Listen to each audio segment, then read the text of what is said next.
حضرت ابو شریح ادوی رضی اللہ عنہ نے عمرو بن سعید سے روایت کی ہے کہ انہوں نے کہا، رسول اللہ صلی اللہ علیہ وسلم نے فتح مکہ کے دوسرے دن اللہ کی حمد و ثنا بیان کی، پھر فرمایا، مکے میں جنگ و جدال کرنا اللہ نے حرام کیا ہے، لوگوں نے حرام نہیں کیا۔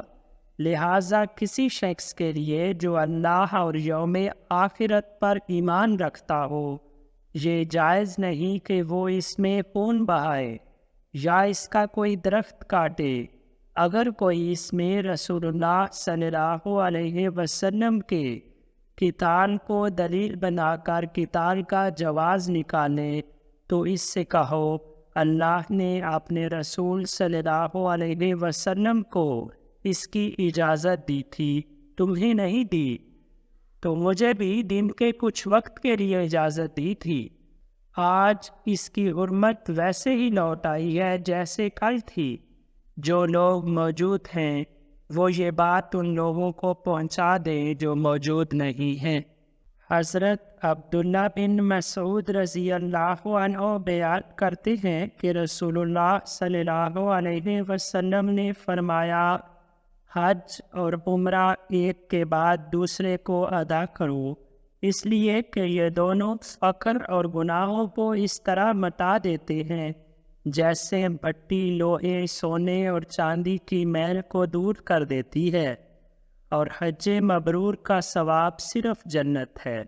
حضرت ابو ہریرہ رضی اللہ عنہ بیان کرتے ہیں کہ رسول اللہ صلی اللہ علیہ وسلم نے فرمایا، جس نے حج کیا اور اس نے کوئی فحش اور بیہودہ بات نہیں کی اور نہ ہی کوئی گناہ کا کام کیا تو اس کے گزشتہ تمام گناہ بخش دیے جائیں گے۔ حضرت علی رضی اللہ عنہ بیان کرتے ہیں کہ رسول اللہ صلی اللہ علیہ وسلم نے فرمایا، جو سفر کے خرچ اور سواری کا مالک ہو جو اسے بیت اللہ تک پہنچا سکے اور وہ حج نہ کرے تو اس میں کوئی فرق نہیں کہ وہ یہودی ہو کر مرے یا عیسائی ہو کر، اور یہ اس لیے کہ اللہ نے اپنی کتاب قرآن میں فرمایا ہے، وَلِلَّهِ عَلَى النَّاسِ حِجُّ الْبَيْتِ مَنِ اسْتَطَاعَ إِلَيْهِ سَبِيلًا۔ اللہ کے لیے بیت اللہ کا حج کرنا لوگوں پر فرض ہے جو اس تک پہنچنے کی استطاعت رکھتے ہوں۔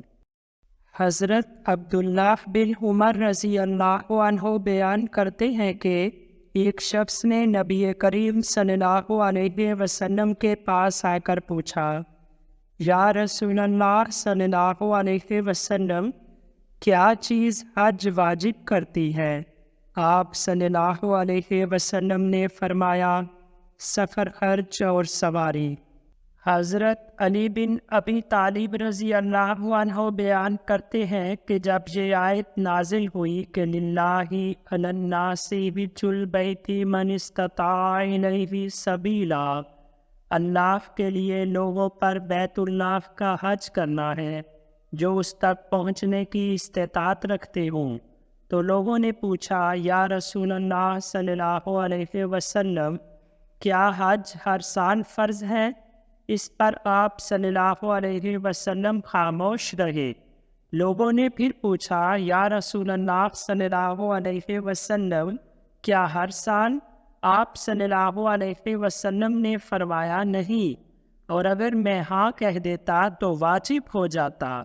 اور پھر اللہ نے یہ حکم نازل فرمایا، یا ایھا الذین آمنوا لا تسألوا عن اشیاء ان تبد لکم تسؤکم۔ اے ایمان والو، ایسی چیزوں کے بارے میں مت پوچھا کرو کہ اگر وہ تم پر ظاہر کر دی جائیں تو تم پر شاک گزریں۔ قتادہ کہتے ہیں کہ میں نے حضرت انس بن مالک رضی اللہ عنہ سے پوچھا، نبی کریم صلی اللہ علیہ وسلم نے کتنے حج کیے؟ انہوں نے کہا، صرف ایک حج اور 4 عمرے کیے، ایک عمرہ ذی-قعدہ میں، ایک عمرہ حدیبیہ میں اور ایک عمرہ اپنے حج کے ساتھ۔ اور ایک جیرانہ کا عمرہ جب آپ صلی اللہ علیہ وسلم نے حنین کا مال غنیمت تقسیم کیا۔ حضرت عبداللہ بن عباس رضی اللہ عنہ بیان کرتے ہیں کہ نبی کریم صلی اللہ علیہ وسلم نے 4 عمرے کیے۔ حدیبیہ کا عمرہ، دوسرا عمرہ اگلے سال یعنی ذوالقعدہ میں، قضاء کا عمرہ، تیسرا عمرہ جیرانہ کا، چوتھا عمرہ جو اپنے حج کے ساتھ کیا۔ حضرت جابر بن عبداللہ رضی اللہ عنہ بیان کرتے ہیں کہ جب نبی کریم صلی اللہ علیہ وسلم نے حج کا ارادہ کیا تو آپ صلی اللہ علیہ وسلم نے لوگوں میں اعلان کرایا۔ لوگ اکٹھے ہو گئے، چنانچہ جب آپ صلی اللہ علیہ وسلم وداع کے مقام پر پہنچے تو احرام باندھا۔ حضرت عبداللہ بن عمر رضی اللہ عنہ بیان کرتے ہیں کہ وداع، جس کے بارے میں لوگ رسول اللہ صلی اللہ علیہ وسلم پر جھوٹ باندھتے ہیں کہ وہاں سے احرام باندھا تھا، اللہ کی قسم رسول اللہ صلی اللہ علیہ وسلم نے مسجد ذی الحلیفہ کے پاس درخت کے قریب تلبیہ پکارا۔ حضرت عبداللہ بن عباس رضی اللہ عنہ بیان کرتے ہیں کہ نبی کریم صلی اللہ علیہ وسلم نے نماز کے بعد احرام باندھا۔ حضرت انس رضی اللہ عنہ بیان کرتے ہیں کہ میں نے نبی کریم صلی اللہ علیہ وسلم کو لبیک بعمرۃ و حجۃ، میں حاضر ہوں حج اور عمرے کے لیے فرماتے سنا۔ سالم بن عبداللہ بیان کرتے ہیں کہ انہوں نے اہل شام میں سے ایک شخص سے سنا، وہ عبداللہ بن عمر رضی اللہ عنہ سے حج میں عمرے سے فائدہ اٹھانے کے بارے میں پوچھ رہا تھا، تو عبداللہ بن عمر رضی اللہ عنہ نے کہا یہ جائز ہے۔ اس پر شامی نے کہا آپ کے والد نے تو اس سے روکا ہے۔ عبداللہ بن عمر رضی اللہ عنہ نے کہا ذرا تم ہی بتاؤ، اگر میرے والد کسی چیز سے روکیں اور رسول اللہ صلی اللہ علیہ وسلم نے اسے کیا ہو تو میرے والد کے حکم کی پیروی کی جائے گی یا رسول اللہ صلی اللہ علیہ وسلم کے حکم کی؟ تو اس نے کہا رسول اللہ صلی اللہ علیہ وسلم کے حکم کی۔ تو انہوں نے کہا رسول اللہ صلی اللہ علیہ وسلم نے ایسا کیا ہے۔ حضرت عبداللہ بن عمر رضی اللہ عنہ بیان کرتے ہیں کہ نبی کریم صلی اللہ علیہ وسلم کا تلبیہ یہ تھا لبیک اللہم لبیک، لبیک لا شریک لک لبیک، ان الحمد والنعمت لک والملک لا شریک لک۔ حاضر ہوں اے اللہ، میں حاضر ہوں، حاضر ہوں، تیرا کوئی شریک نہیں، میں حاضر ہوں، سب تعریف اور نعمت تیری ہی ہے اور سلطنت بھی تیرا کوئی شریک نہیں۔ حضرت ابو بکر صدیق رضی اللہ عنہ بیان کرتے ہیں کہ نبی کریم صلی اللہ علیہ وسلم سے پوچھا گیا کہ کون سا حج افضل ہے؟ آپ صلی اللہ علیہ وسلم نے فرمایا جس میں کثرت سے تلبیہ پکارا گیا ہو اور خوب خون بہایا گیا ہو، یعنی قربانی کی گئی ہو۔ حضرت صائب بن خلاد رضی اللہ عنہ بیان کرتے ہیں کہ رسول اللہ صلی اللہ علیہ وسلم نے فرمایا میرے پاس جبرائیل نے آ کر مجھے حکم دیا کہ میں اپنے صحابہ کو حکم دوں کہ وہ تلبیہ میں اپنی آواز بلند کیا کرے۔ حضرت زید بن ثابت رضی اللہ عنہ سے روایت ہے کہ انہوں نے نبی کریم صلی اللہ علیہ وسلم کو دیکھا کہ آپ صلی اللہ علیہ وسلم نے احرام باندھنے کے لیے اپنے کپڑے اتارے اور غسل کیا۔ حضرت عبداللہ بن عمر رضی اللہ عنہ سے روایت ہے کہ ایک شخص نے عرض کیا یا رسول اللہ صلی اللہ علیہ وسلم، ہم احرام کہاں سے باندھیں؟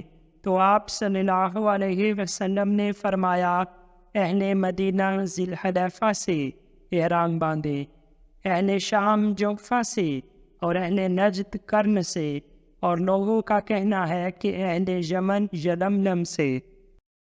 حضرت عبداللہ بن عمر رضی اللہ عنہ سے روایت ہے کہ ایک شخص نے کھڑے ہو کر عرض کیا، یا رسول اللہ صلی اللہ علیہ وسلم، آپ ہمیں احرام میں کون کون سے کپڑے پہننے کا حکم دیتے ہیں؟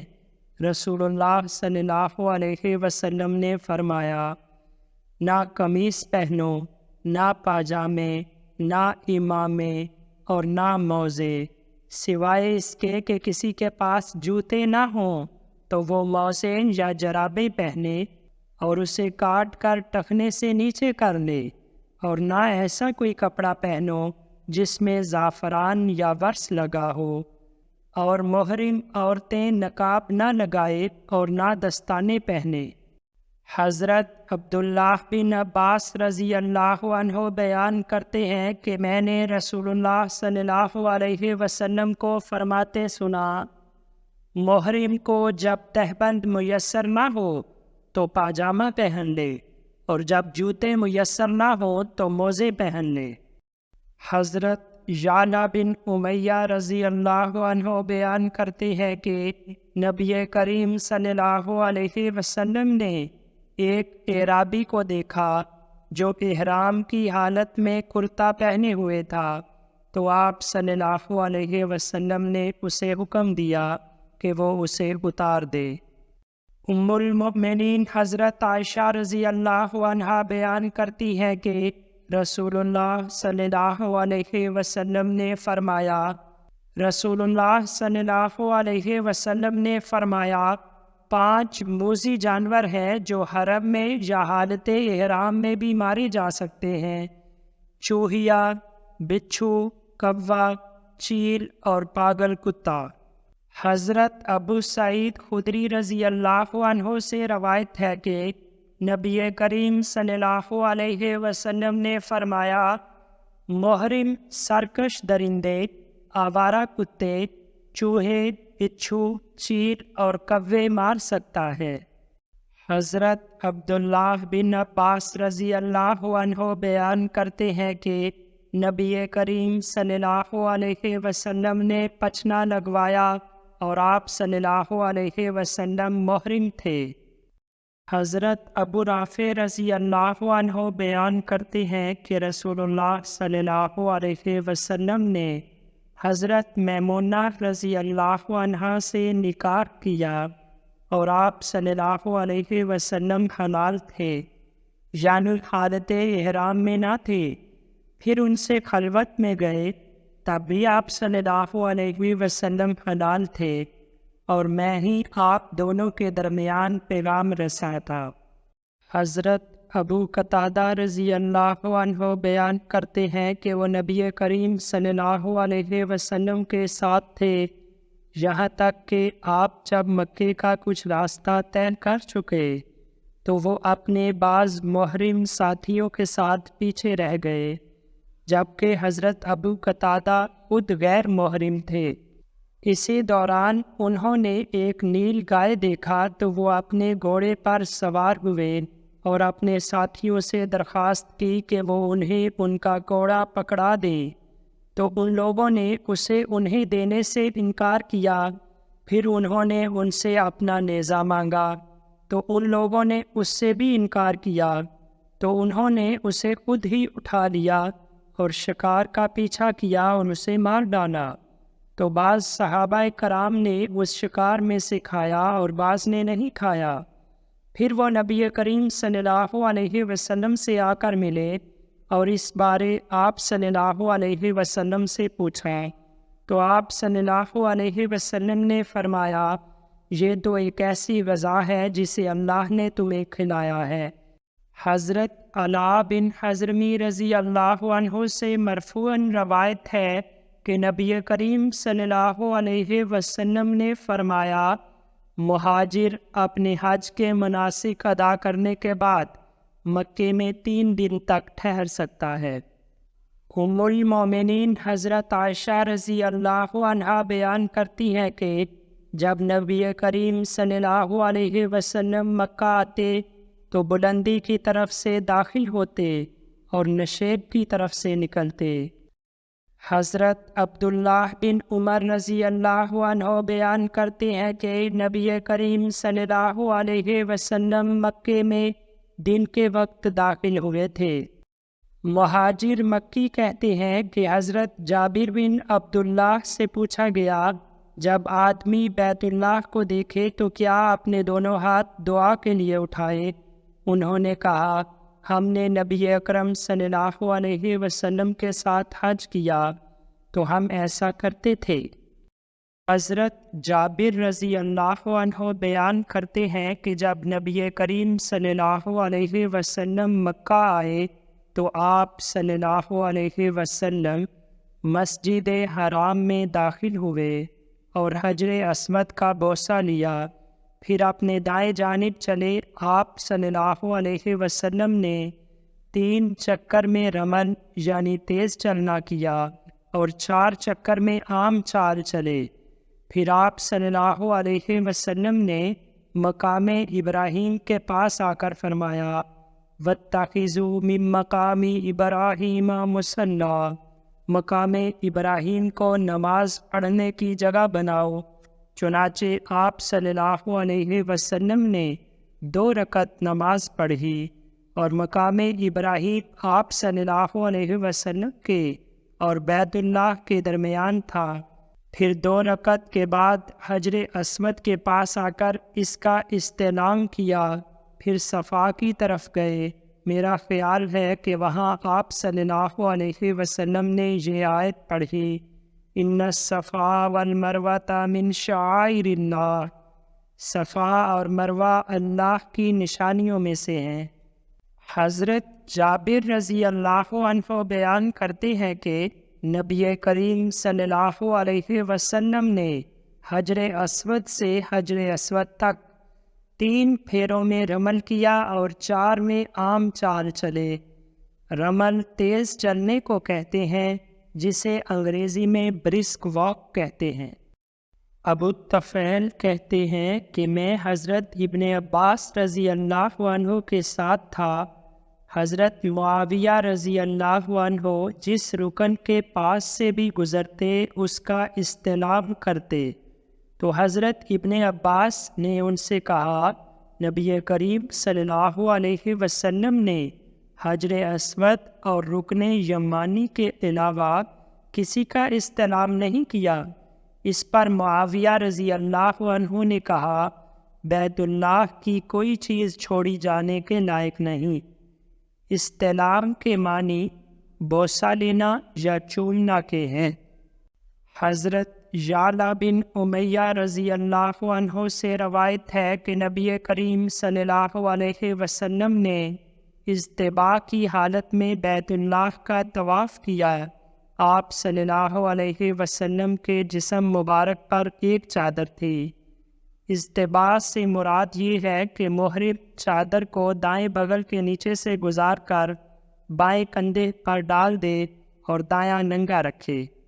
عابس بن ربیعہ کہتے ہیں کہ میں نے حضرت عمر بن خطاب رضی اللہ عنہ کو حجر اسود کا بوسہ لیتے دیکھا۔ آپ رضی اللہ عنہ کہہ رہے تھے، میں تجھے چوم تو رہا ہوں اور مجھے معلوم ہے کہ تو صرف ایک پتھر ہے۔ اگر میں نے رسول اللہ صلی اللہ علیہ وسلم کو تیرا بوسہ لیتے نہ دیکھا ہوتا تو میں تجھے کبھی نہ چومتا۔ حضرت جابر رضی اللہ عنہ سے روایت ہے کہ نبی کریم صلی اللہ علیہ وسلم جس وقت مکہ آئے تو آپ صلی اللہ علیہ وسلم نے بیت اللہ کے 7 چکر لگائے اور یہ آیت پڑھی، وَاتَّخِذُوا مِن مَّقَامِ إِبْرَاهِيمَ مُصَلًّى، مقام ابراہیم کو نماز کی جگہ بناؤ۔ پھر مقام ابراہیم کے پیچھے نماز پڑھی، پھر حجر اسود کے پاس آئے اور اس کا استعلام کیا، پھر فرمایا ہم سعی اسی سے شروع کریں گے جس سے اللہ نے شروع کیا ہے۔ چنانچہ آپ صلی اللہ علیہ وسلم نے صفا سے سعی شروع کی اور یہ آیت پڑھی، ان الصفا والمروہ من شعائر اللہ، صفا اور مروہ اللہ کی نشانیوں میں سے ہیں۔ حضرت عبداللہ بن عباس رضی اللہ عنہ بیان کرتے ہیں کہ رسول اللہ صلی اللہ علیہ وسلم نے بیت اللہ کا طواف کیا اور صفا اور مروہ کے درمیان سعی کی تاکہ مشرکین کو اپنی قوت دکھا سکے۔ کثیر بن جمحان کہتے ہیں کہ میں نے حضرت ابن عمر رضی اللہ عنہ کو سعی میں عام چال چلتے دیکھا تو میں نے ان سے کہا، کیا آپ صفا و مروہ کی سعی میں عام چال چلتے ہیں؟ انہوں نے کہا، اگر میں دوڑوں تو میں نے رسول اللہ صلی اللہ علیہ وسلم کو دوڑتے بھی دیکھا ہے، اور اگر میں عام چال چلوں تو میں نے رسول اللہ صلی اللہ علیہ وسلم کو عام چال چلتے بھی دیکھا ہے، اور میں کافی بوڑھا ہوں۔ حضرت عبداللہ بن عباس رضی اللہ عنہ بیان کرتے ہیں کہ نبی کریم صلی اللہ علیہ وسلم نے اپنی سواری پر بیت اللہ کا طواف کیا۔ جب آپ صلی اللہ علیہ وسلم حجر اسود کے پاس پہنچتے تو اس کی طرف اشارہ کرتے، یعنی اشارے سے بوسہ لیتے۔ حضرت جبیر بن مطعم رضی اللہ عنہ بیان کرتے ہیں کہ نبی کریم صلی اللہ علیہ وسلم نے فرمایا، اے بنی عبد مناف، رات دن کے کسی بھی حصے میں کسی کو اس گھر یعنی بیت اللہ کا طواف کرنے اور نماز پڑھنے سے نہ روکو۔ حضرت جابر بن عبداللہ رضی اللہ عنہ بیان کرتے ہیں کہ رسول اللہ صلی اللہ علیہ وسلم نے طواف کی 2 رکعت میں اخلاص کی دونوں صورتیں یعنی قل یا ایھا الکافرون اور قل ھو اللہ احد پڑھی۔ زید بن قصی کہتے ہیں کہ میں نے علی رضی اللہ عنہ سے پوچھا، آپ کو کن باتوں کا حکم دے کر بھیجا گیا ہے؟ انہوں نے کہا، 4 باتوں کا۔ جنت میں صرف وہی جان داخل ہوگی جو مسلمان ہو۔ بیت اللہ کا طواف کوئی ننگا ہو کر نہ کرے۔ مسلمان اور مشرک اس سال کے بعد جمع نہ ہوں۔ جس کسی کا نبی اکرم صلی اللہ علیہ وسلم سے کوئی عہد ہو تو اس کا یہ عہد اس کی مدت تک کے لیے ہوگا، اور جس کی کوئی مدت نہ ہو تو اس کی مدت 4 ماہ ہے۔ ام المومنین عائشہ رضی اللہ عنہا بیان کرتی ہیں کہ نبی کریم صلی اللہ علیہ وسلم میرے پاس سے نکل کر گئے۔ آپ کی آنکھیں ٹھنڈی تھیں اور طبیعت خوش۔ پھر میرے پاس لوٹ کر آئے تو غمگین اور افسردہ تھے۔ میں نے آپ صلی اللہ علیہ وسلم سے وجہ پوچھی تو آپ صلی اللہ علیہ وسلم نے فرمایا، میں کعبے کے اندر گیا اور میری خواہش ہوئی کہ کاش میں نے ایسا نہ کیا ہوتا۔ میں ڈر رہا ہوں کہ اپنے بعد میں نے اپنی امت کو زحمت میں ڈال دیا۔ حضرت بلال رضی اللہ عنہ سے روایت ہے کہ نبی کریم صلی اللہ علیہ وسلم نے کعبے کے اندر نماز پڑھی، جبکہ ابن عباس رضی اللہ عنہ کہتے ہیں، آپ صلی اللہ علیہ وسلم نے نماز نہیں پڑھی بلکہ آپ نے صرف تکبیر کہی۔ امام ترمذی کہتے ہیں، حضرت بلال رضی اللہ عنہ کی حدیث صحیح ہے۔ حضرت عائشہ رضی اللہ عنہا سے روایت ہے کہ رسول اللہ صلی اللہ علیہ وسلم نے ان سے فرمایا، اگر تمہاری قوم کے لوگ جاہلیت چھوڑ کر نئے نئے مسلمان نہ ہوئے ہوتے تو میں کعبے کو گرا دیتا اور اس میں 2 دروازے کر دیتا۔ چنانچہ ابن زبیر رضی اللہ عنہ جب اقتدار میں آئے تو انہوں نے کعبہ گرا کر اس میں 2 دروازے کر دیے۔ ام المومنین عائشہ رضی اللہ عنہا بیان کرتی ہیں، میں چاہتی تھی کہ بیت اللہ میں داخل ہو کر اس میں نماز پڑھوں۔ رسول اللہ صلی اللہ علیہ وسلم نے میرا ہاتھ پکڑا اور مجھے حتیم کے اندر کر دیا اور فرمایا، اگر تم بیت اللہ کے اندر داخل ہونا چاہتی ہو تو حتیم میں نماز پڑھ لو، یہ بھی بیت اللہ کا ایک حصہ ہے، لیکن تمہاری قوم کے لوگوں نے کعبے کی تعمیر کے وقت اسے چھوٹا کر دیا اور اتنے حصے کو بیت اللہ سے خارج کر دیا۔ حضرت عبداللہ بن عباس رضی اللہ عنہ بیان کرتے ہیں کہ ہمیں رسول اللہ صلی اللہ علیہ وسلم نے مینا میں ظہر، عصر، مغرب، عشاء اور فجر پڑھائی۔ پھر آپ صلی اللہ علیہ وسلم صبح ہی عرفات کے لیے روانہ ہو گئے۔ حضرت عائشہ رضی اللہ عنہا بیان کرتی ہیں کہ ہم نے عرض کیا، یا رسول اللہ صلی اللہ علیہ وسلم، کیا ہم آپ صلی اللہ علیہ وسلم کے لیے مینا میں ایک گھر نہ بنا دیں جو آپ صلی اللہ علیہ وسلم کا صاحبان ہو؟ آپ صلی اللہ علیہ وسلم نے فرمایا، نہیں، مینا میں اس کا حق ہے جو وہاں پہلے پہنچے۔ حضرت حارثہ بن وہب رضی اللہ عنہ کہتے ہیں کہ میں نے نبی کریم صلی اللہ علیہ وسلم کے ساتھ مینا میں 2 رکعت نماز پڑھی، یعنی قصر کی، جبکہ لوگ سب سے زیادہ امن میں اور بے خوف تھے۔ حضرت عائشہ رضی اللہ عنہا بیان کرتی ہیں، قریش اور حمص یعنی ان کے ہم مذہب لوگ مزدلفہ میں وقوف کرتے تھے اور کہتے تھے، ہم تو اللہ کے خادم ہیں، عرفات نہیں جاتے، اور جو ان کے علاوہ لوگ تھے وہ عرفہ میں وقوف کرتے تھے۔ تو اللہ تعالیٰ نے آیت کریمہ ثم افیدوا من حیث افاض الناس، اور تم بھی وہاں سے لوٹو جہاں سے لوگ لوٹتے ہیں، نازل فرمائی۔ حضرت علی بن ابی طالب رضی اللہ عنہ بیان کرتے ہیں کہ رسول اللہ صلی اللہ علیہ وسلم نے عرفات میں قیام کیا اور فرمایا، یہ عرفہ ہے، یہی وقوف ٹھہرنے کی جگہ ہے، عرفہ پورا ٹھہرنے کی جگہ ہے۔ پھر آپ صلی اللہ علیہ وسلم جس وقت سورج ڈوب گیا تو وہاں سے لوٹے۔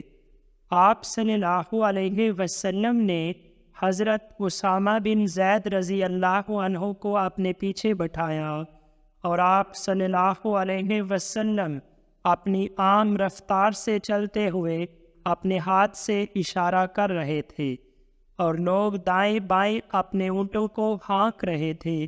آپ صلی اللہ علیہ وسلم ان کی طرف متوجہ ہو کر کہتے جاتے تھے، لوگوں، سکون و وقار کو لازم پکڑو۔ پھر آپ صلی اللہ علیہ وسلم مزدلفہ آئے اور لوگوں کو دونوں نمازیں مغرب اور عشاء قصر کر کے ایک ساتھ پڑھائیں۔ جب صبح ہوئی پھر آپ صلی اللہ علیہ وسلم قضا آ کر ٹھہرے اور فرمایا، یہ قضا ہے اور یہ بھی موقوف ہے، اور مزدلفہ پورا کا پورا ٹھہرنے کی جگہ ہے۔ پھر آپ صلی اللہ علیہ وسلم لوٹے، یہاں تک کہ آپ صلی اللہ علیہ وسلم وادی محصر پہنچے، اور آپ صلی اللہ علیہ وسلم نے اپنی اونٹنی کو ہانکا تو وہ دوڑی یہاں تک کہ اس نے وادی پار کر لی۔ پھر آپ صلی اللہ علیہ وسلم نے وقوف کیا اور حضرت فضل بن عباس رضی اللہ عنہ کو اونٹنی پر اپنے پیچھے بٹھائیں۔ پھر آپ صلی اللہ علیہ وسلم جمرہ آئے اور رمی کی، پھر قربانی کی جگہ پر آئے اور فرمایا، یہ منحر ہے، اور مینا پورا کا پورا منحر قربانی کرنے کی جگہ ہے۔ قبیلہ اسم کی ایک نوجوان عورت نے آپ صلی اللہ علیہ وسلم سے فتویٰ پوچھا کہ میرے والد بوڑھے ہو چکے ہیں اور ان پر اللہ کا فریضہ حج واجب ہو چکا ہے، کیا میں ان کی طرف سے حج کر لوں؟ آپ صلی اللہ علیہ وسلم نے فرمایا، ہاں، اپنے باپ کی طرف سے حج کر لو۔ حضرت علی رضی اللہ عنہ کہتے ہیں، آپ صلی اللہ علیہ وسلم نے حضرت فضل کی گردن دوسری طرف پھیر دی۔ اس پر آپ صلی اللہ علیہ وسلم سے حضرت عباس رضی اللہ عنہ نے پوچھا، یا رسول اللہ، آپ صلی اللہ علیہ وسلم نے اپنے چچا زاد بھائی کی گردن کیوں پھیر دی؟ تو آپ صلی اللہ علیہ وسلم نے فرمایا، میں نے دیکھا کہ لڑکا اور لڑکی دونوں جوان ہیں تو میں ان دونوں کے سلسلے میں شیطان سے معمون نہیں رہا۔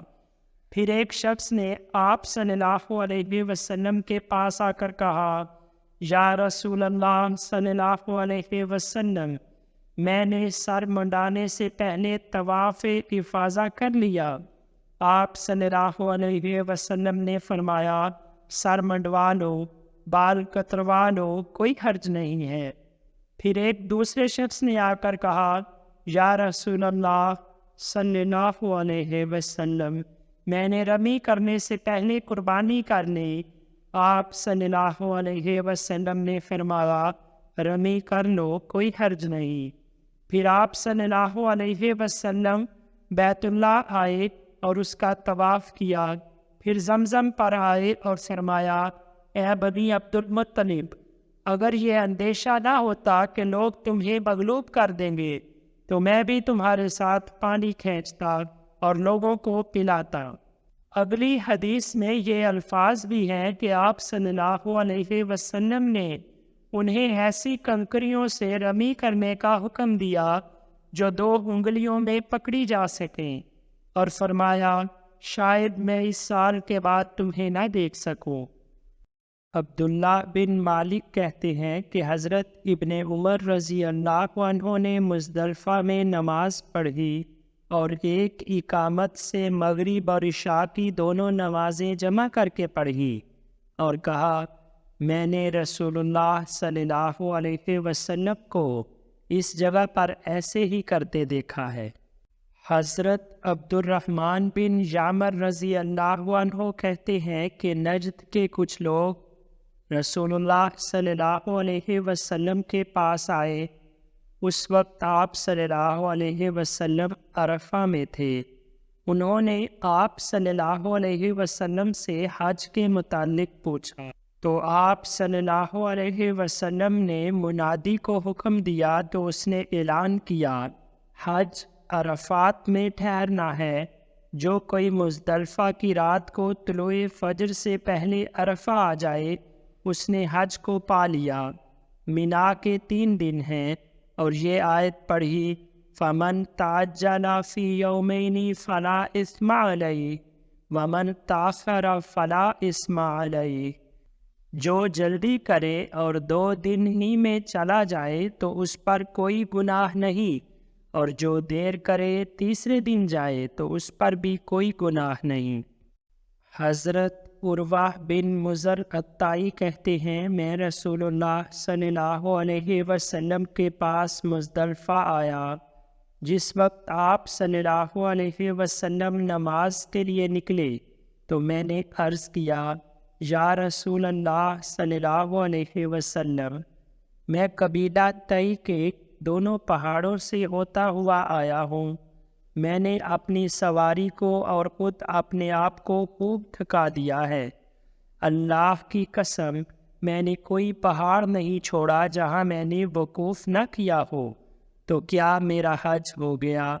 رسول اللہ صلی اللہ علیہ وسلم نے فرمایا، جو بھی ہماری اس نماز میں حاضر رہا اور اس نے ہمارے ساتھ قیام کیا یہاں تک کہ ہم یہاں سے روانہ ہوں، اور وہ اس سے پہلے دن یا رات میں عرفہ میں وقوف کر چکا ہو، تو اس نے اپنا حج پورا کر لیا اور اپنا میل کچیل ختم کر لیا۔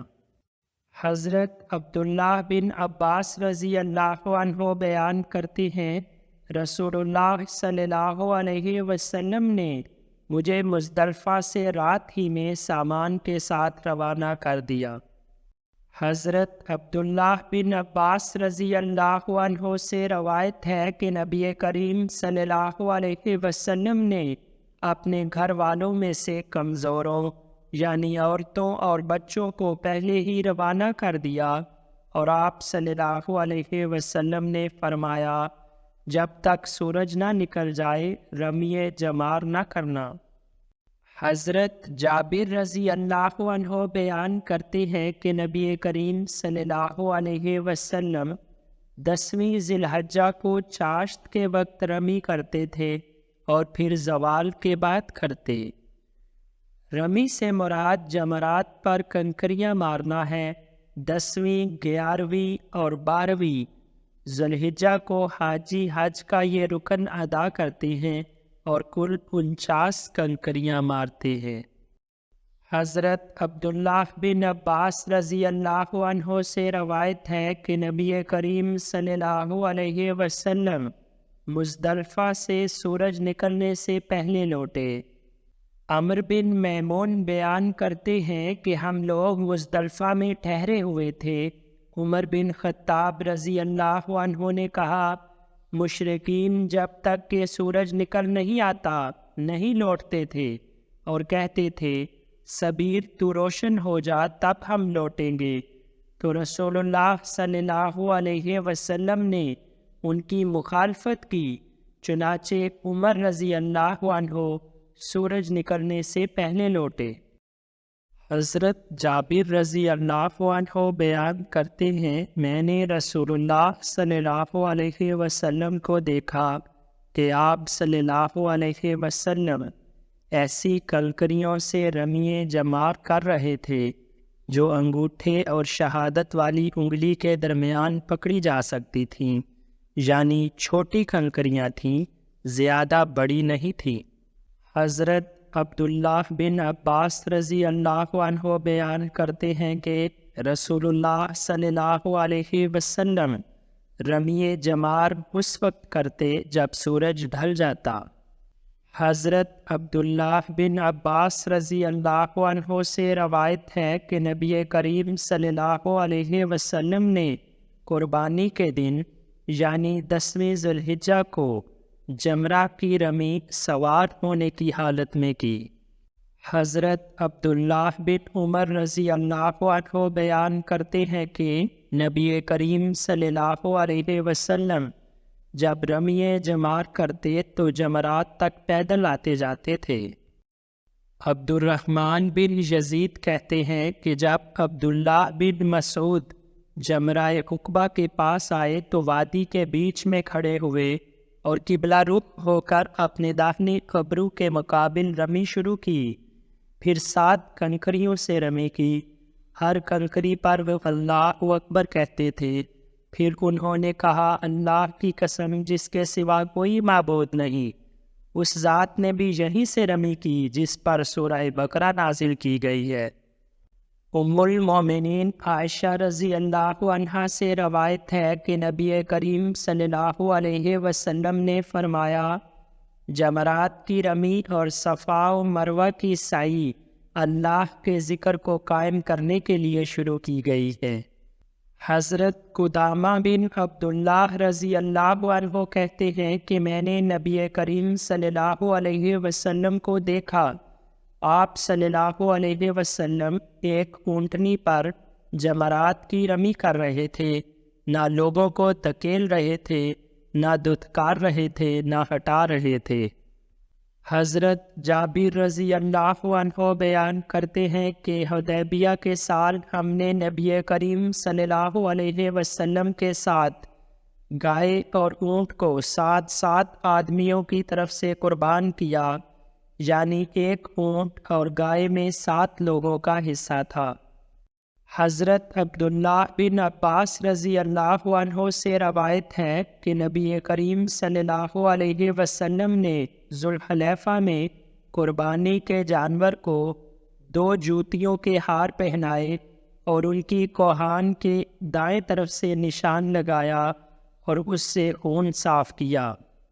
حضرت عبداللہ بن عمر رضی اللہ عنہ سے روایت ہے کہ نبی کریم صلی اللہ علیہ وسلم نے اپنا قربانی کا جانور قدید کے مقام سے خریدا۔ حضرت عائشہ رضی اللہ عنہا بیان کرتی ہے کہ میں نے رسول اللہ صلی اللہ علیہ وسلم کے قربانی کے جانوروں کو ہار پہنائے، پھر آپ صلی اللہ علیہ وسلم نہ محرم ہوئے اور نہ ہی آپ صلی اللہ علیہ وسلم نے کوئی کپڑا پہننا چھوڑا، یعنی جب تک آپ صلی اللہ علیہ وسلم نے احرام نہیں باندھا اس وقت تک اپنے پر محرم ہونے والی کیفیت جاری نہیں کی۔ حضرت عائشہ رضی اللہ عنہا بیان کرتی ہے کہ رسول اللہ صلی اللہ علیہ وسلم کی قربانی کی بکریوں کے سارے کلادے یعنی ہار یا پٹے میں نہیں بٹتی تھی۔ پھر آپ صلی اللہ علیہ وسلم احرام نہ باندھتے یعنی حلال ہی رہتے تھے۔ حضرت ناجیہ خزائی رضی اللہ عنہ جو رسول اللہ صلی اللہ علیہ وسلم کے اونٹوں کی دیکھ بھال کرنے والے تھے، بیان کرتے ہیں کہ میں نے عرض کیا، یا رسول اللہ صلی اللہ علیہ وسلم، جو اونٹ راستے میں مرنے لگے انہیں میں کیا کروں؟ آپ صلی اللہ علیہ وسلم نے فرمایا، انہیں ذبح کر دو، پھر ان کی جوتی انہی کے خون میں لت پت کر دو، پھر انہیں لوگوں کے لیے چھوڑ دو کہ وہ ان کا گوشت کھائیں۔ حضرت انس رضی اللہ عنہ بیان کرتے ہیں کہ نبی کریم صلی اللہ علیہ وسلم نے ایک شخص کو قربانی کے اونٹ ہانکتے دیکھا تو اسے حکم دیا، اس پر سوار ہو جاؤ۔ اس نے عرض کیا، یا رسول اللہ صلی اللہ علیہ وسلم، یہ تو قربانی کا اونٹ ہے۔ پھر آپ صلی اللہ علیہ وسلم نے اس سے تیسری یا چوتھی بار میں کہا، سوار ہو جاؤ، تمہارا برا ہو یا تمہاری ہلاکت ہو۔ حضرت انس بن مالک رضی اللہ عنہ بیان کرتے ہیں کہ جب نبی کریم صلی اللہ علیہ وسلم نے جمرہ کی رمی کر لی تو اپنے قربانی کے اونٹ ذبح کیے، پھر سر مونڈنے والے کو اپنے سر کا داہنا پہلو آگے کیا اور اس نے سر مونڈا تو یہ بال آپ صلی اللہ علیہ وسلم نے حضرت ابو طلحہ رضی اللہ عنہ کو دے دیے۔ پھر اپنا بایاں جانب آگے کیا تو اس نے اسے بھی مونڈا تو آپ صلی اللہ علیہ وسلم نے فرمایا، یہ بال لوگوں میں تقسیم کر دو۔ حضرت عبداللہ بن عمر رضی اللہ عنہ بیان کرتے ہیں کہ رسول اللہ صلی اللہ علیہ وسلم نے سر منڈوایا، صحابہ کی ایک جماعت نے بھی سر منڈوایا اور بعض لوگوں نے بال کتروائے۔ حضرت ابن عمر رضی اللہ عنہ کہتے ہیں کہ رسول اللہ صلی اللہ علیہ وسلم نے ایک بار یا دو بار فرمایا، اللہ سر منڈوانے والوں پر رحم فرمائے، پھر فرمایا کتروانے والوں پر بھی۔ حضرت علی رضی اللہ عنہ بیان کرتے ہیں کہ رسول اللہ صلی اللہ علیہ وسلم نے اس بات سے منع فرمایا ہے کہ عورت اپنا سر منڈوائے بلکہ اپنے بال چھوٹے کروا لے۔ حضرت عبداللہ بن عمر رضی اللہ عنہ سے روایت ہے کہ ایک شخص نے رسول اللہ صلی اللہ علیہ وسلم سے پوچھا کہ میں نے ذبح کرنے سے پہلے سر منڈوا لیا۔ آپ صلی اللہ علیہ وسلم نے فرمایا، اب ذبح کر لو، کوئی حرج نہیں۔ ایک دوسرے نے پوچھا، میں نے رمی سے پہلے قربانی کر لی ہے۔ آپ صلی اللہ علیہ وسلم نے فرمایا، اب رمی کر لو، کوئی حرج نہیں ہے۔ حضرت عائشہ رضی اللہ عنہا بیان کرتی ہیں کہ میں نے رسول اللہ صلی اللہ علیہ وسلم کو آپ صلی اللہ علیہ وسلم کے احرام باندھنے سے پہلے اور 10ویں ذی الحجہ کو بیت اللہ کا طواف کرنے سے پہلے خوشبو لگائی جس میں مشک تھی۔ حضرت فضل بن عباس رضی اللہ عنہ بیان کرتے ہیں کہ رسول اللہ صلی اللہ علیہ وسلم نے مجھے مزدلفہ سے منا تک اپنا ردیف بنایا، یعنی آپ صلی اللہ علیہ وسلم مجھے اپنے پیچھے سواری پر بٹھا کر لے گئے۔ آپ صلی اللہ علیہ وسلم اس دوران مسلسل تلبیہ کہتے رہے، یہاں تک کہ آپ صلی اللہ علیہ وسلم نے جمرہ یعنی عقبہ کی رمی کی۔ تلبیہ لبیک اللہم لبیک لبیک لا شریک لک لبیک پڑھنے کو کہتے ہیں۔ حضرت عبداللہ بن عمر رضی اللہ عنہ بیان کرتے ہیں کہ نبی کریم صلی اللہ علیہ وسلم ابو بکر، عمر اور عثمان رضی اللہ عنہم ابطاح میں قیام کیا کرتے تھے۔ وادی بطحاء یا ابطاح منا اور مکہ کے درمیان ایک جگہ ہے، اس کو وادی مصحب بھی کہتے ہیں۔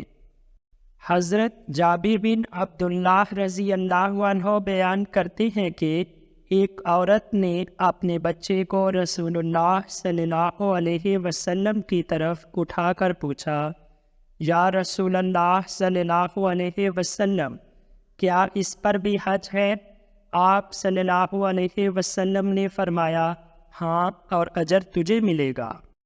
حضرت صائب بن یزید رضی اللہ عنہ بیان کرتے ہیں کہ میرے باپ نے حجۃ الوداع میں مجھے ساتھ لے کر رسول اللہ صلی اللہ علیہ وسلم کے ساتھ حج کیا۔ میں 7 برس کا تھا۔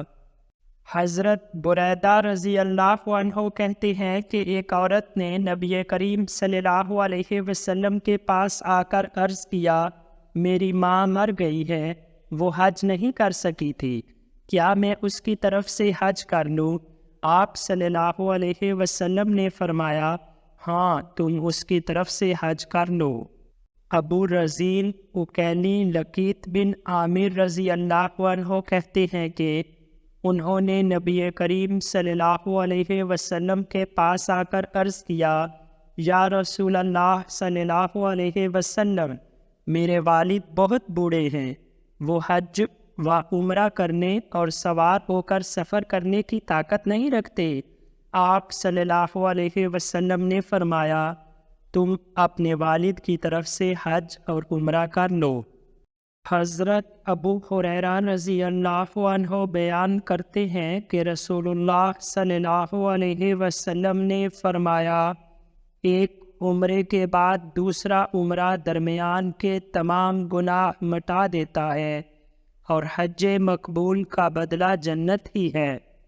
حضرت عبد الرحمن بن ابی بکر رضی اللہ عنہ سے روایت ہے کہ نبی کریم صلی اللہ علیہ وسلم نے انہیں حکم دیا کہ وہ عائشہ رضی اللہ عنہا کو تنعیم سے عمرہ کرائیں۔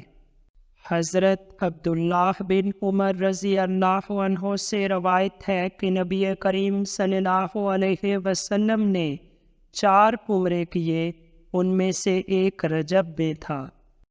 حضرت براء رضی اللہ عنہ سے روایت ہے کہ نبی کریم صلی اللہ علیہ وسلم نے ذی-قعدہ کے مہینے میں عمرہ کیا۔ حضرت براء رضی اللہ عنہ سے روایت ہے کہ نبی کریم صلی اللہ علیہ وسلم نے فرمایا، رمضان کا عمرہ ایک حج کے برابر ہے۔ حضرت حجاج بن عمرو رضی اللہ عنہ کہتے ہیں کہ رسول اللہ صلی اللہ علیہ وسلم نے فرمایا، جس کا کوئی عضو ٹوٹ جائے یا وہ لنگڑا ہو جائے تو اس کے لیے احرام کھول دینا درست ہے، اور اس کو چاہیے کہ دوسرے وقت میں حج کر لے۔ حضرت عبداللہ بن عباس رضی اللہ عنہ بیان کرتے ہیں، زبا بنت زبیر نے نبی کریم صلی اللہ علیہ وسلم کے پاس آ کر کہا، یا رسول اللہ صلی اللہ علیہ وسلم، میں حج کا ارادہ رکھتی ہوں، تو کیا میں شرط لگا سکتی ہوں؟ آپ صلی اللہ علیہ وسلم نے فرمایا، ہاں۔ تو انہوں نے پوچھا، میں کیسے کہوں؟ آپ صلی اللہ علیہ وسلم نے فرمایا، لبیک اللہم لبیک، لبیک محلی من الارض حیث تحبسنی، حاضر ہوں اے اللہ، حاضر ہوں، حاضر ہوں، میرے احرام کھولنے کی جگہ وہ ہے جہاں تو مجھے روک دے۔ حضرت عائشہ رضی اللہ عنہا بیان کرتی ہیں کہ میں نے رسول اللہ صلی اللہ علیہ وسلم سے ذکر کیا کہ حضرت صفیہ بنت حیی مینا کے دنوں میں حائضہ ہو گئی ہیں۔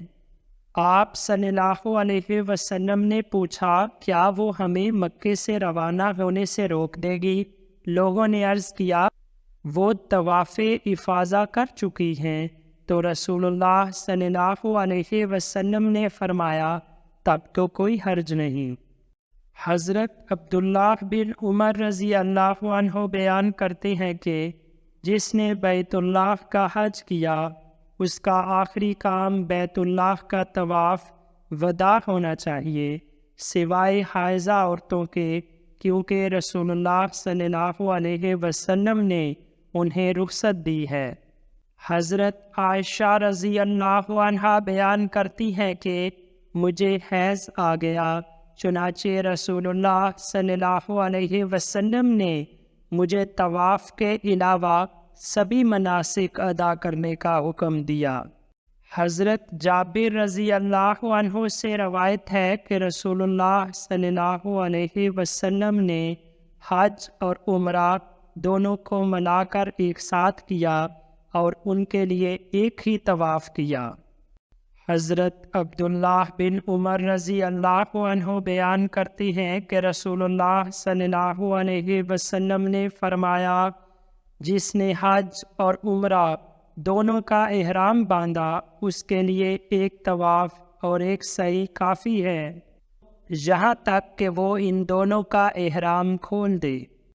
حضرت عبداللہ بن عمر رضی اللہ عنہ بیان کرتے ہیں کہ نبی کریم صلی اللہ علیہ وسلم جب کسی غزوے حج یا عمرے سے لوٹتے اور کسی بلند مقام پر چڑھتے تو 3 بار اللہ اکبر کہتے، پھر دعا کرتے، لا الہ الا اللہ وحدہ لا شریک لہ، لہ الملک ولہ الحمد وہو علی کل شیء قدیر، آئبون تائبون عابدون سائحون لربنا حامدون، صدق اللہ وعدہ ونصر عبدہ وہزم الاحزاب وحدہ۔ اللہ کے سوا کوئی معبود نہیں، وہ اکیلا ہے، اس کا کوئی شریک نہیں، سلطنت اسی کی ہے اور تمام تعریفیں بھی اسی کے لیے ہیں، اور وہ ہر چیز پر قادر ہے۔ ہم لوٹنے والے ہیں، توبہ کرنے والے ہیں، عبادت کرنے والے ہیں، سیر و سیاحت کرنے والے ہیں، اپنے رب کی تعریف کرنے والے ہیں۔ اللہ نے اپنا وعدہ سچ کر دکھایا، اپنے بندے کی مدد کی اور تنہا ہی ساری فوجوں کو شکست دے دی۔ حضرت عبداللہ بن عباس رضی اللہ عنہ بیان کرتے ہیں کہ ہم لوگ ایک سفر میں نبی کریم صلی اللہ علیہ وسلم کے ساتھ تھے۔ آپ صلی اللہ علیہ وسلم نے دیکھا کہ ایک شخص اپنے اونٹ سے گر پڑا، اس کی گردن ٹوٹ گئی اور وہ مر گیا، وہ محرم تھا۔ تو آپ صلی اللہ علیہ وسلم نے فرمایا، اسے پانی اور بیری کے پتوں سے غسل دو اور اسے اس کے اسی احرام کے دونوں کپڑوں میں کفناؤ اور اس کا سر نہ چھپاؤ، اس لیے کہ وہ قیامت کے دن تلبیہ پکارتا ہوا اٹھایا جائے گا۔ حضرت کعب بن عجرہ رضی اللہ عنہ بیان کرتے ہیں کہ نبی کریم صلی اللہ علیہ وسلم مکے میں داخل ہونے سے پہلے ان کے پاس سے گزرے۔ وہ حدیبیہ میں تھے اور احرام باندھے ہوئے تھے اور ایک ہاڈی کے نیچے آگ جلا رہے تھے۔ جوئیں ان کے منہ پر گر رہی تھیں تو آپ صلی اللہ علیہ وسلم نے پوچھا، کیا یہ جوئیں تمہیں تکلیف پہنچا رہی ہیں؟ انہوں نے جواب دیا، ہاں۔ آپ صلی اللہ علیہ وسلم نے فرمایا، سر منڈوا لو اور 6 مسکینوں کو ایک فرق کھانا کھلا دو۔ فرق 3 سا کا ہوتا ہے، یا 3 دن کے روزے رکھ لو یا ایک جانور قربان کر دو۔ حضرت عدی رضی اللہ عنہ بیان کرتے ہیں کہ نبی کریم صلی اللہ علیہ وسلم نے چرواہوں کو رخصت دی کہ وہ ایک دن رمی کریں اور ایک دن چھوڑ دیں۔ حضرت عاصم بن عدی رضی اللہ عنہ بیان کرتے ہیں کہ رسول اللہ صلی اللہ علیہ وسلم نے اونٹ کے چرواہوں کو مینا میں رات گزارنے کے سلسلے میں رخصت دی کہ وہ یوم النحر یعنی 10ویں ذی الحجہ کو جمرہ عقبہ کی رمی کر لیں، پھر 10ویں ذی الحجہ کے بعد کے 2 دنوں کی رمی جمع کر کے ایک دن میں اکٹھی کر لیں۔ حضرت انس بن مالک رضی اللہ عنہ بیان کرتے ہیں کہ حضرت علی رضی اللہ عنہ رسول اللہ صلی اللہ علیہ وسلم کے پاس یمن سے آئے تو آپ صلی اللہ علیہ وسلم نے پوچھا تم نے کیا تلبیہ پکارا اور کون سا احرام باندھا؟ انہوں نے عرض کیا میں نے وہی تلبیہ پکارا اور اسی کا احرام باندھا ہے جس کا تلبیہ رسول اللہ صلی اللہ علیہ وسلم نے پکارا اور جو احرام رسول اللہ صلی اللہ علیہ وسلم نے باندھا ہے۔ آپ صلی اللہ علیہ وسلم نے فرمایا اگر میرے ساتھ قربانی کے جانور نہ ہوتے تو میں احرام کھول دیتا۔ حضرت علی رضی اللہ عنہ بیان کرتے ہیں کہ میں نے رسول اللہ صلی اللہ علیہ وسلم سے پوچھا حج اکبر یعنی بڑے حج کا دن کون سا ہے؟ تو آپ صلی اللہ علیہ وسلم نے فرمایا یوم النحر یعنی قربانی کا دن۔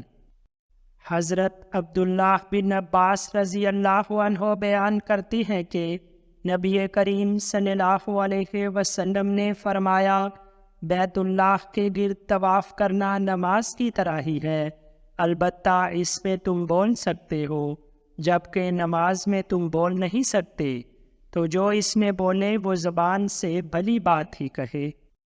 حضرت ام المومنین عائشہ رضی اللہ عنہا سے روایت ہے کہ وہ زمزم کا پانی اپنے ساتھ مدینے لے جاتی تھیں اور بیان کرتی تھی کہ رسول اللہ صلی اللہ علیہ وسلم بھی زمزم کا پانی ساتھ لے جاتے تھے۔